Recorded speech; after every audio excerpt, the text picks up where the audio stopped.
ప్రతి ఒక్కరూ సోషల్ మీడియాలో మాట్లాడుతున్నట్లుగా క్రైస్తవులకు అన్యాయం జరుగుతుందా? క్రైస్తవ్యాన్ని ఎవరో అణిచివేయాలని చూస్తున్నారా? ఆలోచించండి. క్రైస్తవ్యం అన్యాయానికి గురవుతుంది, ఇది నిజం. కానీ ఇది ఈ రోజు మాత్రమే జరుగుతుందా? సోషల్ మీడియాలో అనేక మంది పాస్టర్లు కానీ, సోషల్ మీడియా ఇన్ఫ్లుయెన్సర్లు కానీ, మోస్ట్లీ క్రైస్తవులుగా పిలువబడుతున్న కొంతమంది పాస్టర్లు దీని గురించి పదే పదే మాట్లాడుతూ క్రైస్తవ్యానికి ఏదో తీరని నష్టం జరుగుతుంది అనే విధంగా మాట్లాడుతూ ఫ్రీక్వెంట్ గా వీడియోస్ చేయడం, పదే పదే ఈ మాటలు వినిపిస్తున్నాయి. కానీ ఇక్కడ ఒకసారి ఆలోచించండి, క్రైస్తవులకి శ్రమలు కొత్త కాదు. క్రైస్తవ్యం అంటేనే శ్రమలు. క్రైస్తవ్యం ఆరంభమైందే శ్రమల్లో నుంచి. అంటే క్రైస్తవ జీవితం అనేది ఎప్పుడు కూడా శ్రమల్లో, హింసల్లో అణిచివేయాలని మొదటి నుంచి చూశారు. దేవుని ప్రజలు అనేది ఎప్పుడు కూడా సౌకర్యంగా ఉన్నట్టు, వాళ్ళకి విలాసవంతమైన జీవితం ఉన్నట్టు, వాళ్ళని అందరూ ఎంకరేజ్ చేస్తూ మీరు సువార్త చేయండి అని చెప్పినట్టు లేదు. కంప్లీట్ గా ఆపోజిట్ గా జరిగింది. వాళ్ళకి ఎలాంటి సౌకర్యం లేదు, ఇబ్బందులు, ఆకలి తప్పులు కలిగారు. మనుషులందరూ కూడా చేదరించుకుని మాట్లాడారు, వ్యతిరేకించారు, తిట్టారు, కొట్టారు, బందీలుగా ఉంచబడ్డారు, ఎన్నో కష్టాలు అనుభవించారు. ఇప్పుడు మొదటి నుంచి, ఆరంభ క్రైస్తవం నుంచి, ఇంక్లూడింగ్ యేసుక్రీస్తుతో సహా. ఆ రోజున అధికారులు ఎవరైతే అధికారంలో ఉన్నారో వాళ్ళందరూ కూడా యేసు ప్రభుకి అగైనెస్ట్ గా మారిపోయారు. అధికారం ఎప్పుడు కూడా క్రైస్తవ్యాన్ని తనతో పాటు కలుపుకుని ఏ రోజు వెళ్ళలేదు. ఇది మనం ఎక్స్పెక్ట్ చేయకూడదు అసలు. ఎందుకని అంటే దేవుడు, సాక్షాత్తు దేవుడు ఉన్నప్పుడే దేవుణ్ణే అధికారులు ఏం చేశారు అని అంటే కంప్లీట్ గా అగైనెస్ట్ గా మారిపోయి ఆయన్ని తీసుకువెళ్లి సిలువ మీద కొట్టారు, ఆయన్ని హింసించారు, బాధ పెట్టారు. సో దీన్ని బట్టి మనకు ఆలోచించాల్సిన ఆలోచన ఏంటంటే యేసుక్రీస్తు నుంచి అపోస్తులకు జరిగింది ఏంటి? అదే అధికారంలో ఉన్న వాళ్ళు, అదే విధంగా ఎవరైతే అధికార బలంతో ఉంటారో వాళ్ళందరూ కూడా అపోస్తుల్ని శిక్షించారు, అపోస్తుల్ని హింసించారు. నాట్ ఓన్లీ అధికారులు, ఎవరైతే క్రీస్తుకు వ్యతిరేకంగా ఉంటారో వారందరూ కూడా క్రైస్తవ్యాన్ని అంటే క్రీస్తును నమ్మిన వారిని ఎప్పుడు శిక్షిస్తూ, హింసిస్తూ, తిడుతూ, కొడుతూ ఇవన్నీ జరుగుతూనే ఉన్నాయి. క్రైస్తవ్యానికి శ్రమలు అనేవి కొత్త కాదు. కానీ ఈ రోజు ఎందుకని ఇంత కలవరపడిపోతున్నారు?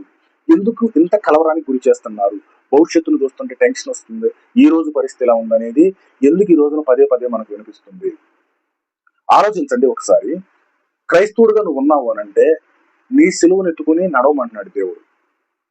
మత్తయి సువార్తలో ఆయన చెప్పిన మొదటి ప్రసంగంలో ఏముంటుంది ఒకసారి చూడండి. 4వ అధ్యాయం 5వ అధ్యాయం. దేవుడు ఏమంటున్నాడు అంటే, నా నిమిత్తము జనులు మిమ్మల్ని నిందించి హింసించి మీ మీద అబద్ధముగా చెడ్డ మాటలలో పలుకున్నప్పుడు మీరు ధన్యులు. ఏమంటున్నాడు? అబద్ధముగా మాటలలో పలికినప్పుడు మీరు ధన్యులు అంట. నిందించి హింసించి, నిందిస్తారు, తిడతారు, హింసిస్తారు, అంటే కష్టపెడతారు, కొడతారు, తిడతారు, కొడతారు. హింసలు అనేక రకాలుగా రావచ్చు, అనేక రకాల హింసలు ఏ విధంగానైనా రావచ్చు. కానీ హింస మాత్రం కామన్, నింద మాత్రం కామన్. ఎవరికి? క్రైస్తవులకి. మరి ఈ రోజు ఎందుకు ఇంత కలవరపడిపోతున్నారు? సో ఆ రోజు వచ్చినప్పుడు ఏమంటున్నాడు?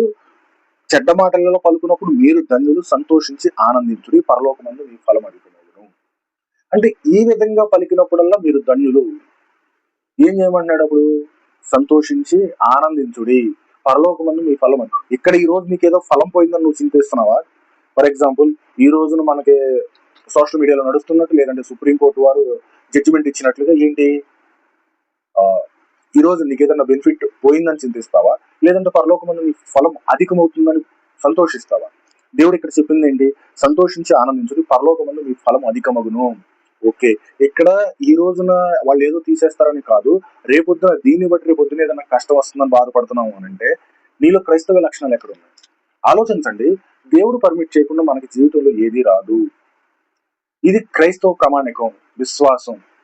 దేవుడు ఏదైనా చేశాడు అని అంటే ఖచ్చితంగా ఆయన చిత్తం, ఆయన పర్మిషన్ లేకుండా మనకి అలౌ అవ్వదు, అది చేయబడదు.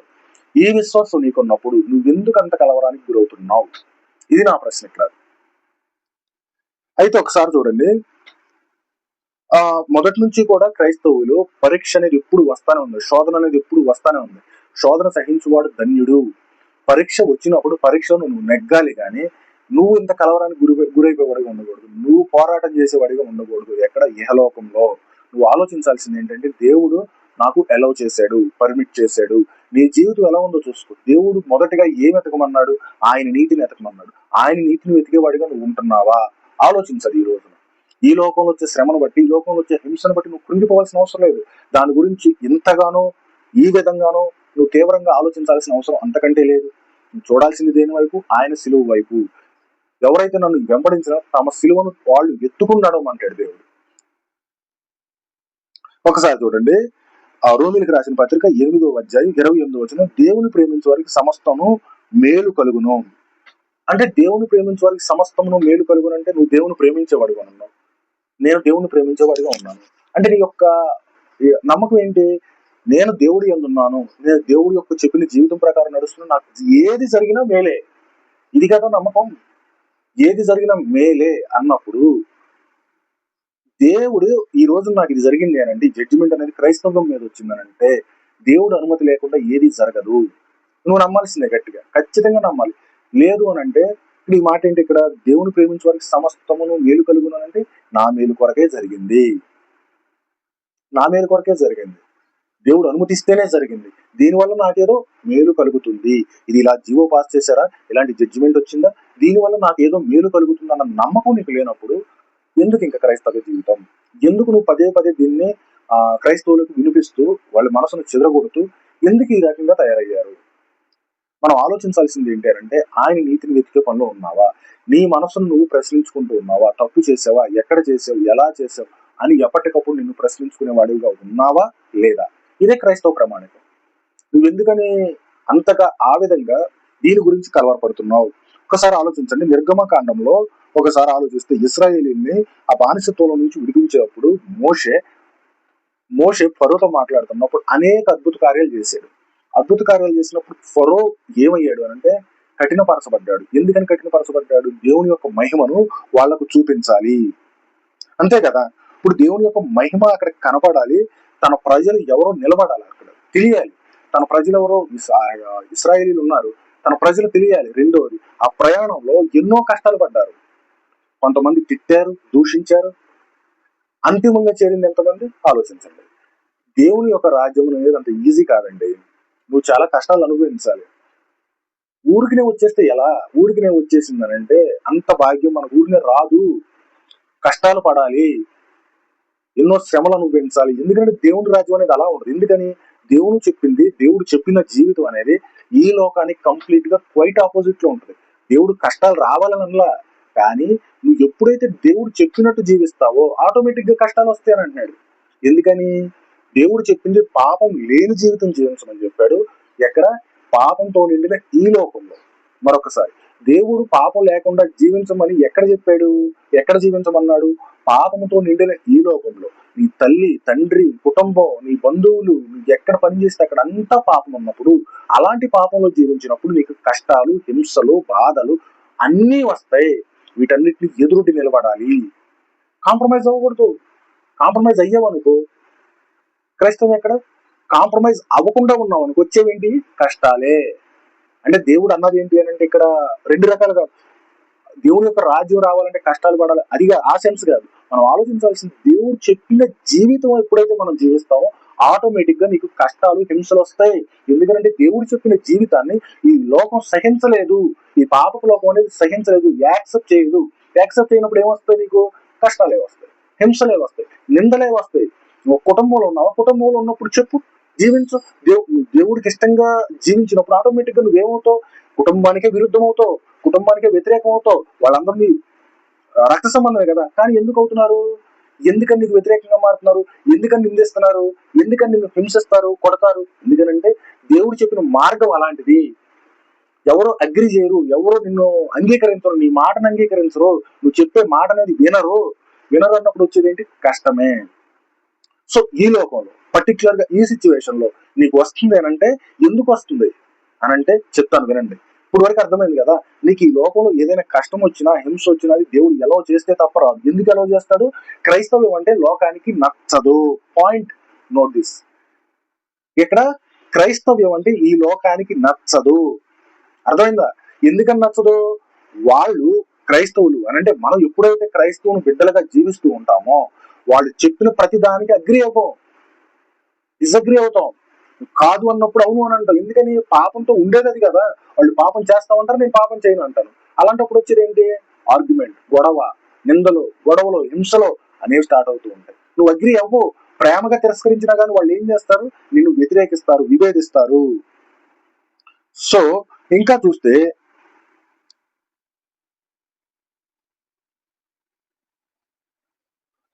ఇప్పుడు ఈ రోజున మనకు బెనిఫిట్స్ అనేది తీసేశారు. బెనిఫిట్స్ తీసేశారు అని అంటే, కానీ యేసు ప్రభు కాలంలో ఏం జరిగింది అక్కడ? క్రైస్తవుడిగా ఉండడం అంటే బెనిఫిట్స్ పొందడం కాదు. ఇప్పుడు మనం ఆలోచిస్తుంది ఏంటి అంటే, ఎంతవరకు ఆలోచిస్తున్నాం అంటే మనకు వచ్చే బెనిఫిట్స్ అనేవి తీసేశారని అన్నాం. కానీ యేసు ప్రభు కాలంలో కానీ, నేను ఇప్పుడు చెప్పినట్టుగా అపోస్తుల కాలంలో కానీ ఏం జరిగిందంటే, ఎదురెళ్ళి వాళ్ళ హింసించారు.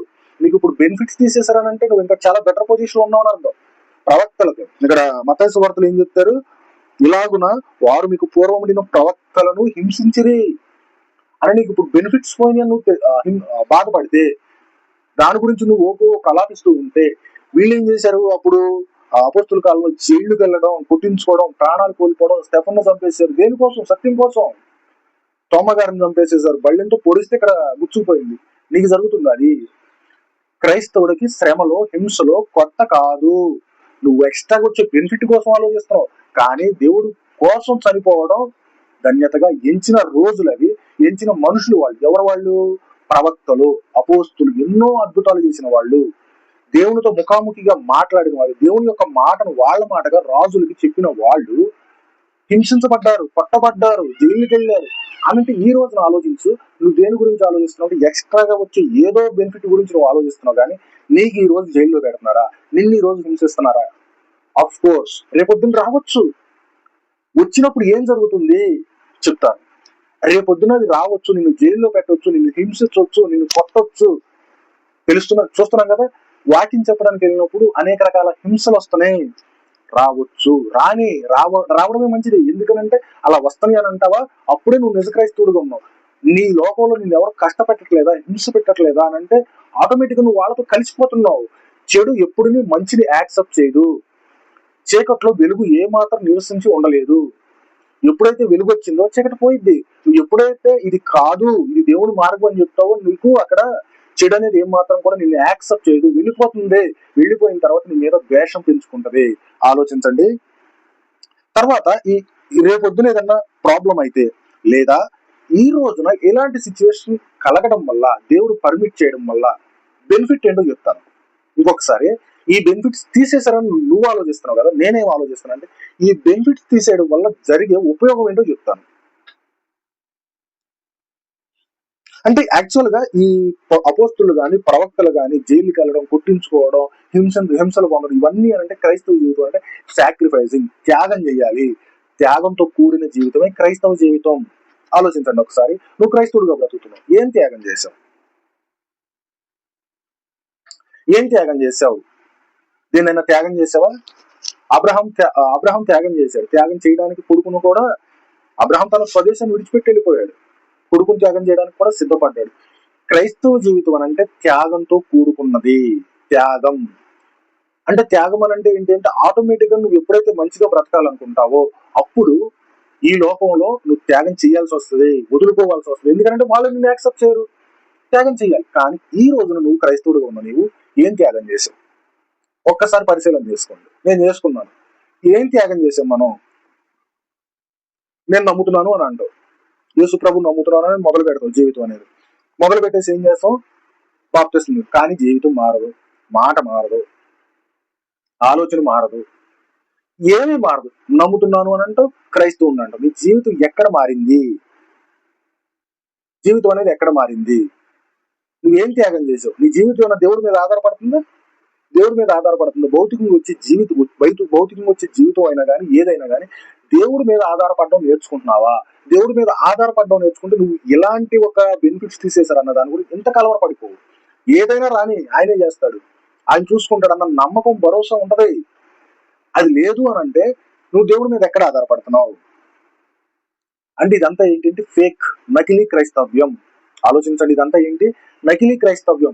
నువ్వు ఎప్పుడైతే దేవుడి మీద ఆధారపడకుండా ఈజీగా వచ్చే క్రిస్టియానిటీ అంటే ఏమైపోయింది? ఈ రోజు సంతలో ఒక ఏదో చిన్నవి దొరికినట్టు, ఈజీగా దొరికినట్టు ఈజీగా దొరికేస్తుంది. ఏ త్యాగం లేదు, ఏ కష్టం లేదు, ఏమీ లేకుండా ఈజీగా దొరికేస్తుంది. క్రైస్తవం నేను నమ్ముకున్నానంటూ విశ్వాసిగా బయలుదేరు. 4 రోజులు విశ్వాసిగా ఉండడం, బోధకుడు అయిపోవడం.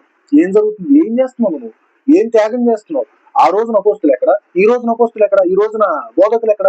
వాళ్ళు ఎన్ని త్యాగాలు చేశారు? మీరు ఎన్ని త్యాగాలు చేస్తున్నారు? ఈ రోజు క్రైస్తవులుగా పిలువబడినప్పుడు ఎన్నో కష్టాలు పడ్డారు. ప్రారంభ క్రైస్తవ్యం మొదటి శతాబ్దంలో కానీ, 2వ శతాబ్దం క్రీస్తు శకం 3వ శతాబ్దంలో కానీ ఎన్ని కష్టాలు పడ్డారు తెలుసా మీకు? 3వ శతాబ్దంలో మనకి ఒక రూల్ అనేది, అనౌన్స్మెంట్ అనేది వచ్చింది. దాన్ని ఏమంటారు అని అంటే, ఒక రూల్ అనేది వచ్చింది, నా పేరు గుర్తులేదు. అప్పటి నుంచి మనకి ఏమైందంటే స్ట్రాంగ్ అయింది క్రైస్తవం అనేది. అప్పటిదాకా అణిచివేతలో కొంచెం స్ట్రాంగ్ అయింది. అప్పటి నుంచి కూడా శ్రమలు అనేది ఆగల. శ్రమలు అనేది ఎప్పుడు కామనే. ఈ రోజున నువ్వు క్రైస్తవుడిగా పిలువబడుతున్నావు కానీ నీ జీవితం ఏమీ మారట్లేదు. నీ ఏ త్యాగం, దేవుడి కోసం ఏమీ వదులుకుంటానికి ఇష్టపడట్లేదు. నీ ఇష్టాన్ని, నీ కోరికని అదుపు చేసుకోవడానికి కూడా ఇష్టపడట్లా. నీ ఆశని చంపుకోవడానికి కూడా ఇష్టపడతల్లా. నీ జీవితంలో వచ్చేది మార్చుకో, నాకు నేను ఇది చేస్తున్నాను, ఇది మార్చుకోవాలనుకుంటా కూడా నువ్వు ఇష్టపడట్లేదు. కానీ క్రైస్తవుడు అయిపోయి ఎలా అవుతున్నావు? ఏ విధంగా నువ్వు క్రైస్తవుడివి? దేన్ని చూపించి చెప్తున్నావు చెప్పు క్రైస్తవుడిగా? తెలియదు. అంటే ఏంటి అని అంటే జస్ట్ ఊరిని దొరుకుతుంది. ఎందుకని? ఒక ఊరు ఉందంటే ఆ ఊర్లో ఒక 30 అని అంటే, ఒక 100 గడపలు ఉన్నాయనంటే, 100 ఇళ్ళు ఉన్నాయనంటే దాంట్లో 100 ఇళ్లలో 40 పాస్టర్లు, 30 గుళ్ళు, 30 మందిరాలు. ఏమైపోయింది? ఈజీగా సంతలో దొరికినట్టు ఈజీగా దొరికేస్తుంది క్రైస్తవం అంటే. వాళ్ళు చెప్తారా? పాపం గురించి చెప్తారా? చెప్పరు. మీరు తెలుసుకుంటారా? తెలుసుకోరు. ఏం చేస్తున్నారని క్రైస్తవులుగా పిలువబడతారు. అందుకు ఇప్పుడు చెప్పాను కదా, ఈజీ క్రైస్తవ్యం. ఏ కష్టం లేకుండా, ఏ త్యాగం లేకుండా ఈజీగా దొరికేస్తుంది క్రైస్తవం. అలాంటి వాటి కొరకు దేవుడు ఇలాంటివి పర్మిట్ చేస్తాడు. ఇది నేను బలంగా నమ్ముతున్నా. ఇంకొకసారి, ఇలాంటి ఈజీగా దొరికేస్తుంది సంతలో దొరికినట్టు క్రైస్తవ్యం. అందుకే దేవుడు ఇలాంటి వాటిని పర్మిట్ చేస్తాడు. ఇప్పుడు చేయండి. ఇప్పుడు క్రైస్తవుడిగా పిలువబడండి. ఖచ్చితంగా నువ్వు త్యాగం చేయాలి. ఏం త్యాగం చేయాలి? నువ్వు ఎస్సీ అన్నదాన్ని త్యాగం చేయాలి. నేను ఎస్సీని కాదు, నాకు వచ్చే బెనిఫిట్స్ ఏం వద్దు, త్యాగం చేయాలి. ఎంతో కొంత చేయాలి. చేయకపోతే కుదరదు. చేయకపోతే నువ్వు ఎలా ఒప్పుకోరు అన్నప్పుడు ఏం చేస్తావు? నువ్వు అటు ఉంటావు, అటు వచ్చే దానివల్ల వచ్చే బెనిఫిట్స్ చాలా ఉన్నాయి కదా మనకి. అలాంటి బెనిఫిట్స్ కావాలి యేసు ప్రభు కావాలి. ఇక్కడ నీకు ఒక ఛాలెంజ్ వస్తుంది. నేను దీన్ని వదులుకోవాలి అని అంటే ఖచ్చితంగా నీ మనసు ఏం ఆలోచించాలి? ఇన్నిటిని వదులుకుంటున్నాను అంటే దేవుడు అంటే అక్కడ ఒక ఛాలెంజ్ వస్తుంది నీకు. ఆ ఛాలెంజ్ ని నువ్వు వదులుకోవాలి అని అంటే బలంగా యేసు ప్రభు వైపు ఉండాలి. ఇక్కడ ఒక త్యాగం చేయాల్సి వస్తుంది. ఇక్కడ ఒక త్యాగం చేయడానికి సిద్ధపడ్డావు అని అంటే నువ్వు ఒక లెవెల్లోకి వెళ్తున్నావు. ఇప్పుడు మనకు చాలా బెనిఫిట్స్ ఉంటున్నాయి. ఈ రోజున చాలా బెనిఫిట్స్ ఉంటున్నాయి. ఆ బెనిఫిట్స్ అన్నిటిని వదులుకుంటానికి సిద్ధపడ్డావు అని అంటేనే అక్కడే ఎంతో కొంత నీకు ఒక టెస్ట్ అనేది జరుగుతుంది. అక్కడే నువ్వు కొంత త్యాగం చేయాల్సి వస్తుంది. అలాంటి త్యాగం వల్ల ఏమవుతుందంటే నువ్వు షార్ప్ అవుతావు. దేవుళ్ళు ఇంకొంచెం నలగబడతావు. అప్పుడు నువ్వు ఏం చేయాలి, ఎలా చేయాలి అనేది తెలుస్తుంది. ఇప్పుడు ఇలాంటి పరిస్థితులు వచ్చినప్పుడు 2 గ్రూపులు వస్తాయి. నేను చెప్పాను కదా, 2 గ్రూపులు ఏంటి అంటే, గ్రూపులు ఏది జరిగినా నేను దేవుని వదిలిపెట్టను, నాకు ఏం పోయినా దేవుని వదిలిపెట్టను. గ్రూప్ 1, అమ్మో నాకు ఈ బెనిఫిట్స్ పోతే నాకేలాగా, ఏదైతే ఏమైంది అనుకునేది 2వ గ్రూప్. అసలు క్రైస్తవ్యం, నకిలీ క్రైస్తవం. ఇలాంటిది తెలుసుకోవడానికి దేవుడు ఫిల్టర్ చేయడానికి ఎక్కడైతే ఈ నకిలీ అనేది ఉందో, నకిలీ దాన్ని ఫిల్టర్ చేయడానికి ఇలాంటి వాటిని పర్మిట్ చేస్తాడు. లేఖనానుసారంగా మాట్లాడుతున్నాను. వీళ్ళు ఒకటండి, ఇలా చేసిన వాళ్ళకి శ్రమ తప్పదా అంటే తప్పదు, ఖచ్చితంగా వస్తుంది. అది దేవుడు చూసుకుంటాడు. అది ఎలా చేయాలి, ఎప్పుడు చెయ్యాలి, ఎక్కడ చెయ్యాలి అన్ని దేవుడు చూసుకుంటాడు. ఫర్ ఎగ్జాంపుల్, ఫరో దేవుడే కఠినపరిచాడు అన్నాడు, కానీ ఫరోకి శిక్ష తప్పలేదా? తప్పలేదు. శిక్ష ఖచ్చితంగా జరిగింది. రెండవది, యోధా ఉన్నాడు, యోధా ఇస్కరియోతు ఉన్నాడు. యోధా ఇస్కరియోతు చేసిన దాని వల్ల దేవుడు అనుకున్న పనిగా జరిగింది. వ్యతిరేకంగా ఏం చేయలేదుగా. కానీ ఆ యోధా మనసు అనేది అలాంటి శోధనలు అనేది అనేక రకాల మనుషులకు వచ్చి ఉండొచ్చు, కానీ యోధా మాత్రమే అక్కడ ఆ శోధనకు కానీ లొంగాడు. అలాంటి ఒక టెంప్టేషన్ అనేది వచ్చినప్పుడు లొంగిపోయాడు. వాడికి శ్రమ తప్పదు. కానీ ఎవరైతే ఏ విధంగా అయితే వెళ్ళాలో, దేవుడు ఏదైతే చేయించాలనుకుంటాడో అది మాత్రం చేయిస్తానే ఉంటాడు. ఇక్కడ దేవుడు ఎలా చేశాడు కాబట్టి ఇది మనకు వచ్చింది. ఎలా అని చేసిన వాళ్ళని దేవుడు ఊరుకుంటాడంటే ఊరుకోడు. వాళ్ళకి ఏం చెయ్యాలో, ఎప్పుడు చెయ్యాలో, ఎలా చేయాలో అన్నీ చేస్తాడు. కానీ అది మనకు అనవసరం. దేవుడు మనకి ఇచ్చింది ఏంటి? ఆయన నీతిని ఎతకమని. మనం వెతకాల్సింది ఏం వెతకాలి? వాళ్ళకి ఏదో అవ్వాలి, వాళ్ళకి ఏదో జడ్జి చేయాలనేది కాదు. మనకు కావాల్సింది ఏంటంటే ఆయన నీతిని వెతకడం. నువ్వు ఈ రోజున అసలైన క్రైస్తవుడిగా ఉంటావు, నకిలీ క్రైస్తవుడిగా ఉంటావు. దేవుని కోసం త్యాగం చేసి వాడిగా ఉంటావా, ఉండవా? అదే మనకు కావాలి. ఈ రోజు ఆలోచించండి. తర్వాత ఇప్పుడు అసలైన క్రైస్తవుడిగా రెండు గ్రూపులు బయటపడినాయి కదా. రెండు గ్రూపుల్లో ఒకసారి మొదటి పేతురు రాసిన పత్రిక 1:7 మీ విశ్వాసము అగ్నిచే పరీక్షించబడిన బంగారము వలె ఉండును. మీ విశ్వాసము అగ్నిచేత పరీక్షించబడిన బంగారం వలె ఉండును అనంట. అగ్నిచే పరీక్షించబడిన బంగారం అంటే ఏంటి? బంగారం అనేది సంథింగ్ ఒక మంచి రూపం దాల్సిన ముందు దాన్ని ఏం చేస్తారంటే అగ్ని కొలిమిలో వేసి దాన్ని బాగా కొడతారు. ఆ రూపనే దిద్దడానికి ఆ బంగారపు ఒక సుద్దను గాని ఒక ముక్కను గాని అగ్నిలో కాలుస్తారు. అంటే ఆ విధంగా పోల్చారు అంటే మీ విశ్వాసము అగ్నిచే పరీక్షించబడిన. అంటే ఏ విధంగా పరీక్షిస్తారంట? అసలు ఆ బంగారాన్ని చూడండి. ఆ బంగారాన్ని ఎంత కాలుస్తారో, ఎంత కొడతారో, ఎన్ని తిప్పుతారో, ఆ స్క్రూ డ్రైవర్లతో కానీ, ఆ కటింగ్ బెరులతో కానీ, ఆ సుత్తులతో కానీ ఎంత కొడతారో చూడండి. ఎంత కొడతారు? అంత పుట్టిన తర్వాత కానీ దానికి ఒక రూపం అనేది రాదు. అంటే నువ్వు క్రైస్తవుడిగా ఉన్నావా? నీ విశ్వాసాన్ని దేవుడు పరీక్ష చేస్తానే ఉంటాడు ఇలాంటి వాటి చేత. చేసినప్పుడు నువ్వు ఎంతవరకు నిలబడతావు, ఎంతవరకు నిలబడేవాడిగా ఉంటావు, ఎంతవరకు కోల్పోయేవాడిగా ఉంటావు. ఆ బెనిఫిట్స్ కోసం వెళ్ళావు, నువ్వు నిజమైన క్రైస్తవుడు కాదు. నాకు వచ్చింది ఏంటంటే ఇదొక నాకు ఘనత. ఏంటి? నాకు ఇది వచ్చింది, టెస్ట్ అనేది వచ్చింది. టెస్ట్ లో నాకు కావాల్సింది నేను దేవుని బిడ్డగా నిలబడాలి. దేవుడు ఇచ్చే రాజ్యం ముందు నాకు ఏది బెనిఫిట్ కాదు, అదొక్కటే బెనిఫిట్. దాని తర్వాత ఇంకేదైనా అనే ఒక కమిట్మెంట్ అనేది నీకు ఉన్నప్పుడు ఇలాంటి వాటిని అసలు నువ్వు చాలా ఆత్రాలుగా తీసుకుంటావు. రెండో తిమోతికి రాసిన పత్రిక 3:12 క్రీస్తులో భక్తిగా బ్రతికేవారు హింసను అనుభవిస్తారు. ఏమన్నాడు? క్రీస్తులో భక్తిగా బ్రతికేవారు హింసను అనుభవిస్తారంట. నువ్వు దేవుళ్ళో భక్తిగా బ్రతకాలి అని అనుకుంటే, దేవుడు చెప్పిన జీవితం అనేది నువ్వు జీవించాలి అంటే హింస తప్పదు.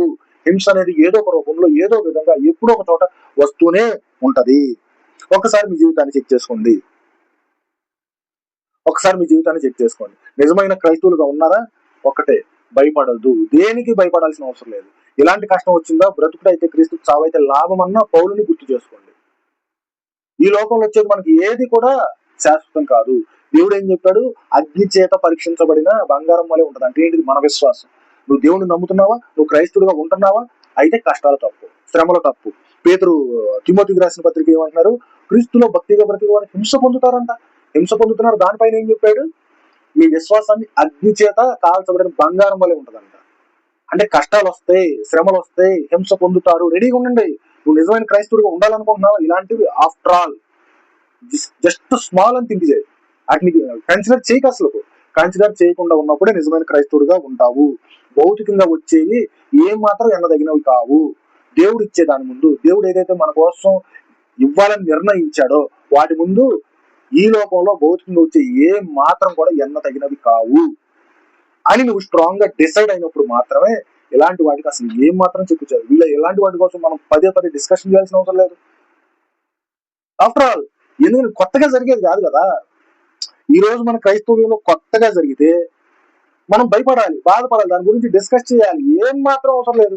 దేవుడు ఏం చెప్పాడు? ఇలాంటి కష్టాలు వస్తాయి అని చెప్పినప్పుడు నువ్వేంటి దీని గురించి ఆలోచించి? నిన్నేంటి ఎవరో చేసేది?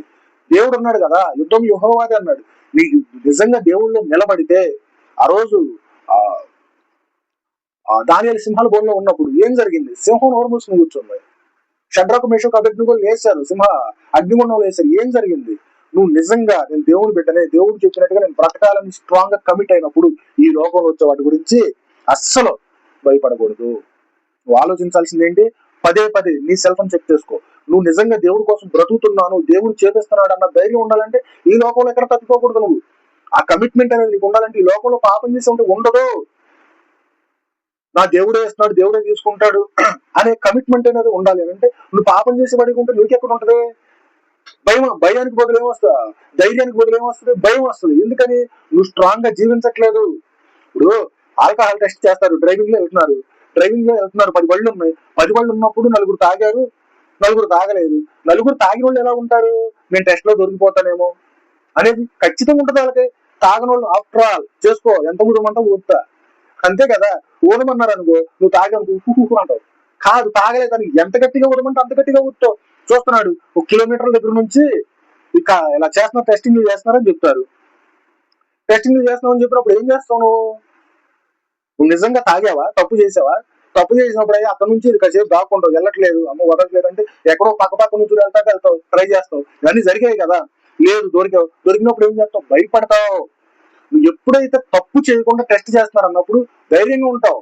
ఊదుకో, ఎంత ఊదమంటావు అంతవరకు ఊదుతా, ఎంత టెస్టులు చేస్తావు, ఎన్నిసార్లు టెస్టులు చేస్తావు చేసుకో, నో ప్రాబ్లం అని అంటావు. ఈ ధైర్యం నీతిలో ఉన్న ధైర్యం, నిజాయితీలో ఉన్న ధైర్యం, తప్పు చేయని వాడికి ఉండే ధైర్యం, క్రైస్తవుడికి మాత్రం ఉండే ధైర్యం. అవునా కదా? నువ్వు తప్పు చేసావా? తప్పు చేస్తే ధైర్యం రాదు. ఆలోచించు, నువ్వు బ్రతకాల్సింది ఏంటి అని అంటే తప్పు లేకుండా బ్రతికి ఈ ధైర్యం నీకు వస్తుంది. నిజమైన క్రైస్తవుడిగా ఉండాలి అని అంటే నువ్వు తప్పు చేయని వాడికి ఉండాలి, పాపం లేనిదిగా ఉండాలి జీవితం. పాపం లేనిదిగా ఉన్నప్పుడు మాత్రమే నీకు ఈ కమిట్మెంట్ వస్తుంది, ధైర్యం వస్తుంది, ఎబిలిటీ వస్తుంది. నువ్వు తప్పు చేసావనంటే ఆడు ఊదమన్నప్పుడు ఆ కిలోమీటర్ నుంచి దాక్కుంటా వస్తావు, కార్యక్రమాలు వెళ్తావు, పక్కనే వెళ్తావు, ఏదేదో నీ విశ్వ ప్రయత్నాలు చేస్తూ ఉంటావు.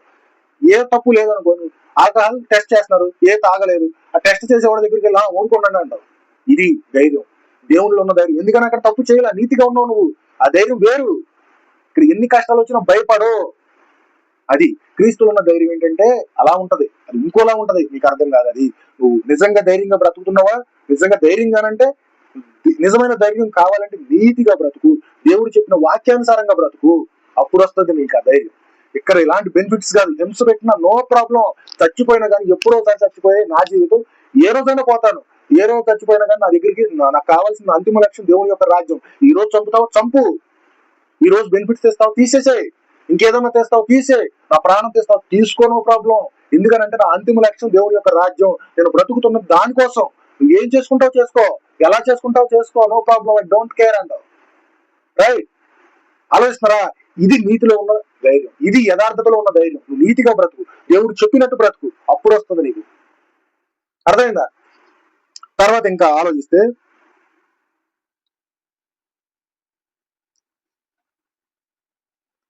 అంటే ఫైనల్ గా నేను చెప్పాలనుకునేది ఏంటి అంటే, ఇప్పుడు మనకి ఎలాంటిది ఏదన్నా ఎలా వచ్చింది, ఏదో బెనిఫిట్స్ తీసేస్తారు, ఏదో వచ్చిందన్నా కానీ ఇది పనిష్మెంట్ కాదు, దేవుడు ఫిల్టర్ చేస్తున్నాడు.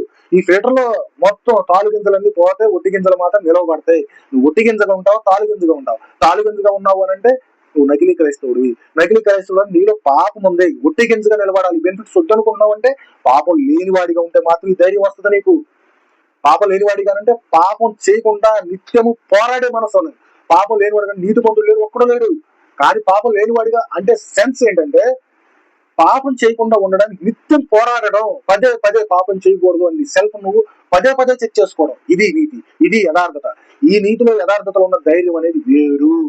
ఇలాంటివి ఎన్ని వచ్చినా no problem, I don't care, చేసుకో, ఏం చేసుకుంటావు చేసుకో. నా అంతిమ లక్ష్యం ఇది కాదురా బాబు, ఇక్కడ వచ్చే బెనిఫిట్స్ కాదు, నా అంతిమ లక్ష్యం దేవుని యొక్క రాజ్యం. ఆ రాజ్యానికి వారసుడిగా నేను బ్రతకాలంటే ఇలాంటివి ఎన్ని చేసుకుంటావు చేసుకో, నో ప్రాబ్లం. ఇప్పుడు చచ్చిపోతా, ఎలాంటి జీవితం నీ జీవితం? ఆవిరి లాంటి జీవితం, నీటిగా బుడగ లాంటి జీవితం, ఎప్పుడు పోతుందో తెలియదు. ఈ బెనిఫిట్స్ వచ్చి నన్నేం కాపాడతాయి? నాకు కావాల్సింది ఈ జీవితం తర్వాత, నా మరణం తర్వాత నాకున్న జీవితం. రైట్?